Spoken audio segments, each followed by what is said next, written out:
الحمدللہ رب العالمین والصلاة والسلام علی سید الانبیاء والمرسلین اما بعد فاعوذ باللہ من الشیطان الرجیم بسم اللہ الرحمن الرحیم۔ الحمدللہ الہادی پروگرام میں حضرت نوح علیہ السلام کے تذکرے کا آغاز ہوا ہے اور پچھلا پروگرام اس سلسلے کا پہلا پروگرام تھا۔ آج یہ الحمدللہ دوسرا پروگرام ہے اور اس میں میں نے پہلے بھی پچھلے پروگرام میں آپ کو بتایا تھا کہ سورہ آل عمران کی آیت نمبر 33 میں اللہ تبارک و تعالی نے حضرت نوح علیہ السلام کے لیے واضح طور پہ الفاظ ارشاد فرمائے کہ اللہ تعالی نے ابراہیم کو، نوح کو، آدم کو، نوح کو، آل ابراہیم اور آل عمران کو تمام عالمین پر فوقیت دی ہے، ان کے مقابلے میں چن لیا ہے۔ تو اس سے معلوم ہوتا ہے کہ نوح علیہ السلام کا مقام و مرتبہ بہت زبردست، بہت ہی اعلیٰ ہے۔ اور اس کے بعد اللہ تبارک و تعالی نے پھر حضرت نوح علیہ السلام کے اپنی قوم میں ٹھہرنے کی مدت کا تذکرہ فرمایا، جو تبلیغ دین کے اعتبار سے تھی کہ وہ ان کے درمیان 1000 برس مگر 50 برس کم ٹھہرے، یعنی گویا کہ 950 سال تبلیغ کی عمر کا تذکرہ خود نص صریح میں قرآن مجید میں موجود ہے۔ اور اس کے علاوہ مفسرین نے جو کچھ بیان فرمایا ان کہ آپ کی عمر مبارکہ کے بارے میں نے آپ کو بتایا کہ 40 سال میں کہا جاتا ہے کہ آپ کو اعلان نبوت کا حکم ہوا، پھر 950 سال تک تسلسل سے آپ تبلیغ فرماتے رہے، اور اس کے بعد جب طوفان آیا تو تقریباً 6 مہینے، اور کیونکہ رجب، شعبان، رمضان، شوال، ذی الحج اور محرم کے 10 دن تھے، یہ 10ویں دن جودی پہاڑ پر جا کے کشتی ٹھہری تھی اور رجب کی 10 تاریخ کو ہوا تھا یہ معاملہ ہوا، تو اس طرح تقریباً 7 ماہ یہ لگائیے۔ اور پھر جب آپ فارغ ہو گئے، طوفان ختم ہو گیا اور آپ زمین پر نفوس قدسیہ کے ساتھ تشریف لائے، تو تقریباً 60 پھر روز تک آپ مزید، اور بعض نے کہا 60 سال تک آپ مزید ٹھہرے ہیں۔ تو خلاصہ کلام یہ ہوا کہ تقریباً 1000 سال سے زیادہ آپ کی عمر مبارکہ رہی ہے۔ تو یہ مختصر سا تعارف کروانے کے بعد پھر ہم نے سورہ ہود کی 25ویں آیت سے انتخاب کیا تھا، واقعے کا سورہ ہود کا انتخاب کیا اور 25ویں آیت سے آپ کے تذکرے کا آغاز ہوا، اور اس میں تقریباً ابھی میں نے 31 نمبر آیت تک میں نے عرض کیا تھا۔ پہلے ہم نے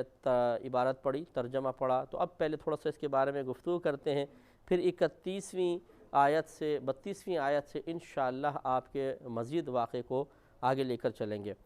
تو اللہ تعالیٰ نے فرمایا کہ وَلَقَدْ أَرْسَلْنَا نُوحًا إِلَىٰ قَوْمِهِ، اور ضرور بے شک ہم نے نوح علیہ السلام کو ان کی قوم کی طرف بھیجا، اور آپ نے جا کر یہ کہا کہ انی لکم نذیر مبین، بے شک میں تمہیں واضح طور پہ ڈر سنانے والا ہوں۔ تو دیکھیے، ڈر سنانا کوئی بری چیز نہیں ہے، اگر خدا نخواستہ عذابات سے ڈرانا اور سخت چیزوں کا تذکرہ کر کے دل میں خوف پیدا کرنے کی کوشش کرنا برا ہوتا تو اللہ تبارک و تعالی کبھی بھی نبیوں کے لیے اس چیز کو پسند نہ فرماتا۔ تو جتنے بھی نبی آتے رہے وہ ڈر سنانے والے آتے رہے۔ خود نبی کریم صلی اللہ علیہ وسلم کا ایک اسم وصفی نذیر بھی ہے، آپ بشیر بھی ہیں، نذیر بھی ہیں، اور نذیر کا مطلب یہ ہوتا ہے ڈر سنانے والا۔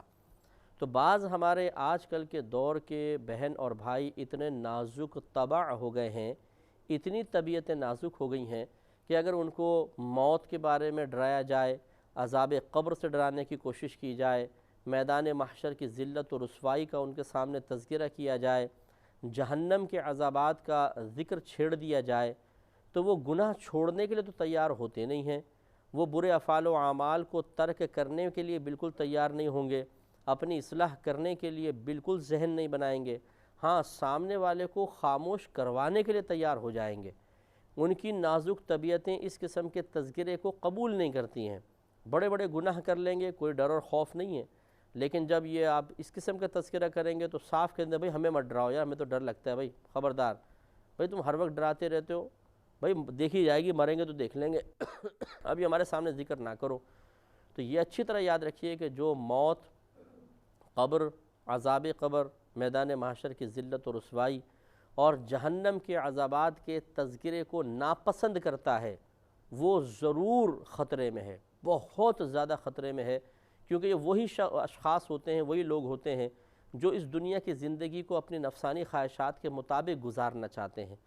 جو رات دن بہت معذرت کے ساتھ رات دن صرف شیطان کی اطاعت کرنے کے لیے تو تیار ہوتے ہیں، لیکن سنجیدگی کے ساتھ اپنے رب کا کہنا ماننے کے لیے تیار نہیں ہوتے ہیں۔ انہیں داڑھی والوں سے بھی نفرت ہوتی ہے، انہیں تبلیغ دین کرنے والے اچھے نہیں لگتے ہیں، ان کو قرآن و حدیث کی بات سنائی جائے تو اس میں سے وہی چیزوں منتخب کریں گے جو ان کی مرضی کے مطابق ہوں گی، ان کو آسان اور سہل لگیں گی، ان کو پسند آئیں گی۔ باقی جو ناپسند آئے گا وہ چاہے کتنا ہی سری حکم کیوں نہ ہو، فرض عین ہی کیوں نہ ہو، اس کو سائیڈ میں کر دیں گے۔ بس بھئی ہمیں زیادہ دین کے اندر گہرائی نہیں چاہیے، بس سطحی قسم کا چاہیے۔ دنیا کے اندر تو ہم ناک بند کر کے دریائے دنیا میں غوطہ زن ہونے کے لیے تیار ہیں، ہر طرح کا فیشن کروا لیں، ہر طرح کی خراب باتوں میں مشغول کروا لیں، جتنا پستی اور ذلت میں اتر سکتے ہیں کہ اگر وہ نشہ ہو، شراب ہو، بدنگاہی ہو، معاذ اللہ ثم معاذ اللہ، بعضوں کے لیے تو زنا بھی فیشن بن گیا ہے، ان پستیوں کے اندر گرنے کے لیے انسان تیار ہوتا ہے۔ لیکن جب دین کی پاکیزگی کی بات آتی ہے تو کہتے ہیں جی ہم زیادہ دین میں گہرائی میں جانا پسند نہیں کرتے ہیں، اور اس کو بھی فیشن بنا لیا ہے بعض لوگوں نے، دین کے خلاف بولنے کو، دینداروں کے خلاف بولنے کو۔ جیسے کہ ابھی ہم نے آگے آپ نے دیکھا تھا کہ یہ قوم جو حضرت نوح علیہ السلام کی قوم تھی، جو لوگ آپ پر ایمان لے کر آئے تھے انہیں کس قدر انہوں نے تضحیک آمیز لفظ سے تعبیر کیا تھا۔ پچھلے پروگرام میں ذکر کیا، اراذلنا، ہمارے کمینے آپ پر ایمان لے کر آئے ہیں، یعنی ہماری قوم کے کم تر حقیر لوگ۔ حالانکہ ایسا نہیں تھا کہ وہ کسی نچلی قوم سے تعلق رکھنے والے ہیں، بلکہ انہوں نے اصل میں دینداروں کو اس نگاہ حقارت سے دیکھا اور پھر ان کے لیے ایک غلط قسم کا لفظ بولا۔ انہیں میں ایسا نہیں تھا کہ غریب قسم کے سارے لوگ تھے، اچھے عام مطلب جیسے قوم کے ہوتے ہیں، لیکن انہوں نے اس لیے ان کو کمینہ کہا، اس لیے ذلیل کہا کہ وہ دیندار ہو گئے تھے، وہ نوح علیہ السلام کے ساتھ شامل ہو گئے تھے۔ تو بہت ہی ہم معذرت کے ساتھ یہ ذکر کرتے ہیں کہ بہت سارے ایسے لوگ ہوتے ہیں کہ ان کو دنیاوی منصب مل جائے، پیسہ ہاتھ میں آ جائے، افرادی قوت ہو، تھوڑی سورس ہو کہ ایک فون کرتے ہیں کام ہو جاتا ہے فوراً، M P A M N A سے بڑی ان کی جان پہچان ہے، تو وہ معاذ اللہ ثم معاذ اللہ ایک طرح کا وصف فرعونی اپنے اندر پانا شروع کر دیتے ہیں کہ جب فرعون کا وصف کسی کے اندر پیدا ہوتا ہے تو فرعون بھی اللہ تعالیٰ کے مقابلے میں کھڑا ہونے کی کوشش کرنے لگا تھا، اور اس نے جملے کہے تھے انا ربکم الاعلی، میں تمہارا اعلیٰ رب ہوں، بڑا رب ہوں۔ تو اسی طریقے سے پھر یہ ہوتا ہے کہ ان چیزوں کی بنا پہ تکبر پیدا ہوتا ہے، اور پھر دین پر چلنے والے، نمازیں پڑھنے والے، تقوی اختیار کرنے والے، گناہ چھوڑنے والے، گندی چیزوں کو ترک کرنے والے، یعنی بدنگاہی ہے، غیر عورت سے گفتگو کرنا ہے، غیر عورت کے قریب ہونا ہے، کسی کی بیوی سے دور ہونا ہے، اور شرابیں پینا ہے، زنا کرنا ہے، ایسے لوگ ان کو اتنے سے نظر آتے ہیں، چھوٹے چھوٹے، ان کو نگاہ حقارت سے دیکھتے ہیں کہ یہ تو ہمارے قابل ہی نہیں کہ ہم سے گفتگو آگے کریں۔ لیکن اگر آپ مسلمان ہیں، واقعی مسلمان ہیں، کیونکہ مسلمان نہیں ہے تو اس کو سمجھانا ہی بیکار ہے، کیا سمجھائیں اس کو، واقعی اگر مسلمان ہیں تو کبھی قرآن پڑھ کر دیکھیے، کبھی اپنے نبی کریم صلی اللہ علیہ وسلم کی سچی غیبی خبروں پر توجہ کر کے دیکھیے کہ ایسے لوگ میدان محشر میں انتہائی ذلیل ہوں گے۔ میدان محشر میں اللہ تبارک و تعالیٰ کی بارگاہ میں وہی شخص مقبول ہے جو دیندار ہے، متقی ہے، پرہیزگار ہے۔ اللہ تعالیٰ نے قرآن عظیم میں واضح طور پہ فرمایا کہ یا ایہا الذین آمنوا ادخلوا فی السلم کافہ، اے ایمان والو اسلام میں پورے پورے داخل ہو جاؤ۔ آپ کا قول اس کے خلاف ہے، آپ لوگ کہتے ہیں، آپ سے مراد جو اس قسم کے لوگ ہیں، میں ان کو عرض کر رہا ہوں کہ وہ کہتے ہیں ہم تو دین میں اتنا ہی جائیں گے جتنا ہمارا موڈ ہوگا، جتنا دنیا ہمیں اجازت دے گی۔ آپ کا یہ سوچ، آپ کے قول اللہ تعالیٰ کے فرمان کے خلاف ہے۔ اور پھر ہم یہ سمجھتے ہیں، شاید ہمارے ذہن میں تصور ہوتا ہے کہ دنیا کے اندر چٹکی بجاتے ہمارے کام حل ہو جاتے ہیں، چٹکی بجاتے وظیفے لگ گئے، چٹکی بجاتے ڈاکومنٹس ہمارے سائن ہو جاتے ہیں، چٹکی بجاتے ہم کسی کرائسس میں پھنستے ہیں، فون کرتے ہیں، آرام سے نکل آتے ہیں، جتنا مرضی پیسہ لے کے ادھر سے ادھر کرو، اور بڑی مطلب افرادی قوت ہے، بڑی طاقت ہے۔ تو شاید میدان محشر میں بھی یہی منظر ہوں گے کہ وہاں پہنچیں گے تو جس کو چاہے آرڈر دیں، جس کو چاہے دھکا دیں، جس کو چاہے پیچھے کریں، جس کو چاہے ذلیل کریں، جس کو چاہے عزت دے دیں۔ یہ آپ کی خام خیالی ہے۔ اللہ تبارک، اگر کوئی کسی کا ذہن ایسا ہے تو اس کی خام خیالی ہے، اس لیے کہ وہاں پر اللہ تبارک و تعالیٰ کا بنا ہوا معیار چلے گا۔ یہاں تو یہ دارالعمل ہے، دنیا دارالامتحان ہے، اللہ تبارک و تعالیٰ نے ہمیں آزمائش کے لیے بھیجا ہے، تو یہاں ہمیں بالکل مطلب ایک طرح کا اختیار دے دیا ہے، غلط کرنا چاہو کرو، کفر اختیار کرنا چاہو کرو، گرفت تو میدان معاشر میں ہوگی۔ یہاں پر آزادی ہے ہر قسم کی، اللہ تعالیٰ نے ہمیں دیا ہے، اختیار دیا ہے کہ تمہیں آزادی ہے، اچھائی اختیار کر لو یا برائی، لیکن میدان معاشر میں وہ ہمارے والد محترم کی جگہ نہیں ہے، وہ ہماری مرضی کے مطابق زندگی گزارنے کا مقام نہیں ہے، وہ وقت تو گزر گیا۔ وہاں پہ پابند ہوں گے صرف اور صرف اللہ تعالیٰ کے قانون کے، اور وہاں پہ کسی ایک عام انسان کی کسی کی ڈیوٹی نہیں ہوگی کہ کچھ پولیس والے کھڑے ہوئے ہیں، کچھ اللہ تعالیٰ نے کچھ انسانوں کو منصب دے دیا ہے کہ چلو جی ہم بھی ان سے کوئی سفارش وغیرہ کروا سکیں کہ یار اپنا حساب کتاب ہلکا کروا دینا، نہیں، وہاں پہ فرشتے ہوں گے، اور فرشتے اللہ تعالیٰ کے حکم کے تابع ہوتے ہیں۔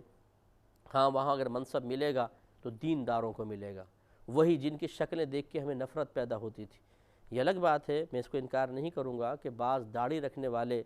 بعض مطلب اسلامی حیت اختیار کرنے والوں کی حرکتیں بہت خراب قسم کی ہوتی ہیں، چاہے وہ کسی بھی لیول پر ہوں۔ میں زیادہ ہمارے مقصد کسی کے خلاف بولنا نہیں ہے، کہ بات سمجھانا مقصود ہے۔